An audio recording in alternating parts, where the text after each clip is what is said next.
tus manos y mi corazón llenos de ti, Señor. Haz que mis pasos sean seguros, que cuando avance sea hacia ti, y que mis manos sean tus manos y mi corazón llenos de ti, Señor.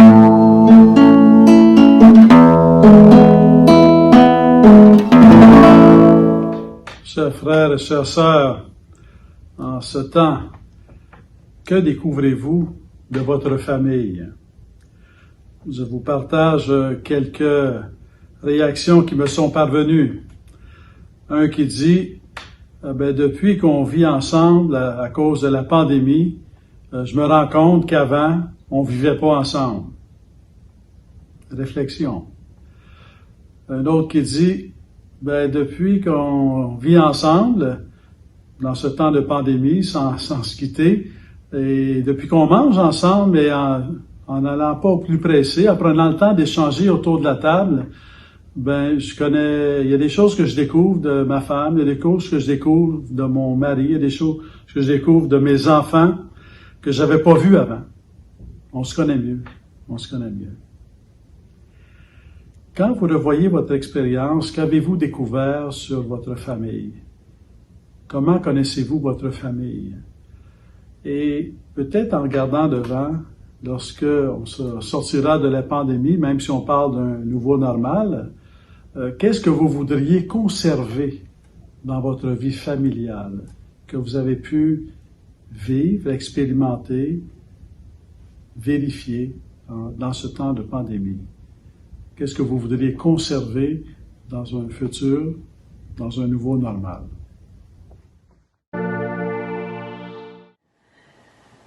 Je suis Marie-Claire Embaye, enseignante pour la Commission scolaire de Montréal.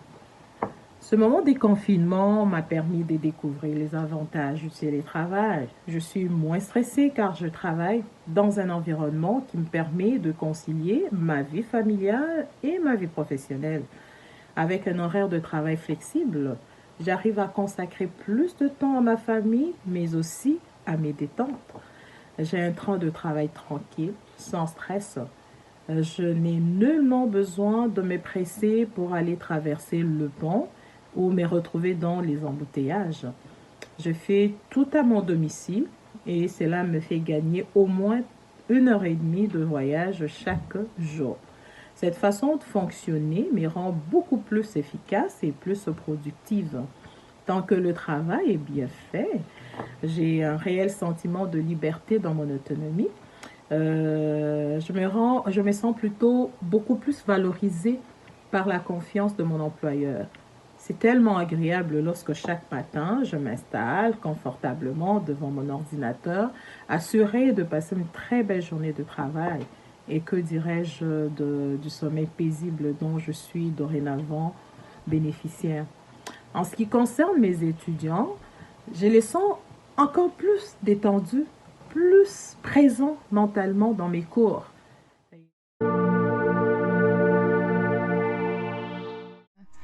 Soy el responsable de la Unión Pontifical Misionera, una obra de las OPM. Y quiero comentarles un poco lo que ha sido el transcurrir de estos días en casa.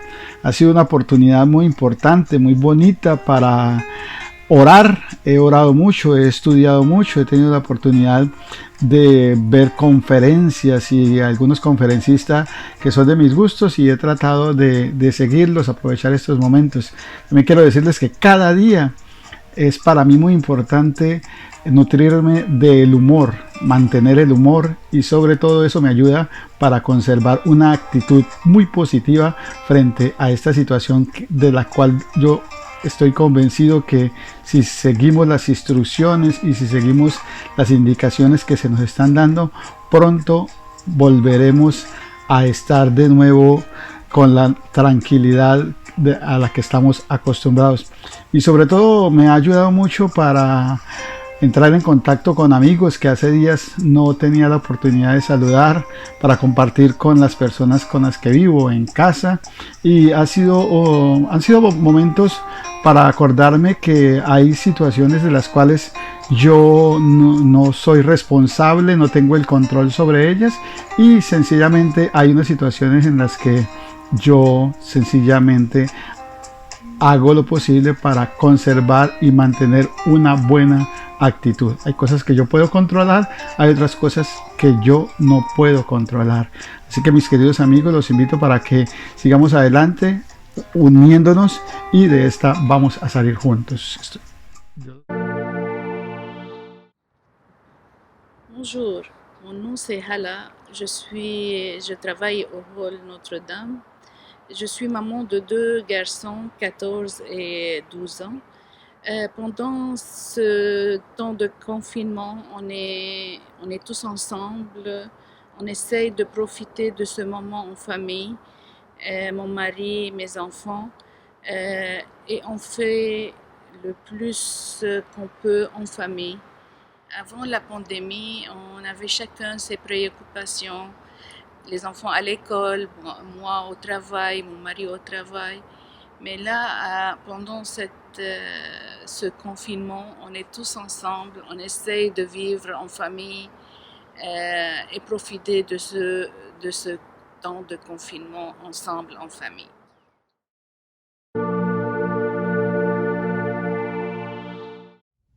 À la maison en famille, je peux dire que nous vivons le confinement avec beaucoup de discipline. Car en effet, en plus d'avoir déménagé mon bureau à la maison au début de la crise, et comme le lieu de travail est ma chambre, donc la transition entre le réveil et le bureau ne laisse place que pour l'office du matin, les laudes, ainsi qu'une tasse de café, et que nos filles ont repris la scolarité dès la première semaine de façon virtuelle. Donc, dans leur chambre, il y a également une classe. Nous devons conjuguer avec toutes ces différentes activités. De plus, ayant toujours eu de nombreux engagements, prendre 3 repas à la maison ensemble tous les jours, c'est du jamais vu et demande une organisation nouvelle et disciplinée. On a toujours été une famille priante, mais le confinement nous a fait redécouvrir la fidélité et la joie rattachées à la vie de prière en famille à tous les jours. En effet, on célèbre ensemble, en famille, l'Office des Vêpres à tous les soirs, qui est rediffusé sur la page Facebook de la cathédrale Marie-Reine du Monde à 17h, 7 jours sur 7. Mais si j'avais à mentionner l'impact majeur de ce confinement chez moi, c'est l'absence de l'Eucharistie. À quel point ai-je pu prendre pour acquis que je pourrais recevoir mon Seigneur et mon Dieu tous les jours? Vive la Semaine Sainte et fêtez Pâques à travers la messe et la communion, la présence réelle de notre Seigneur et de notre Dieu. J'ai faim de l'Eucharistie.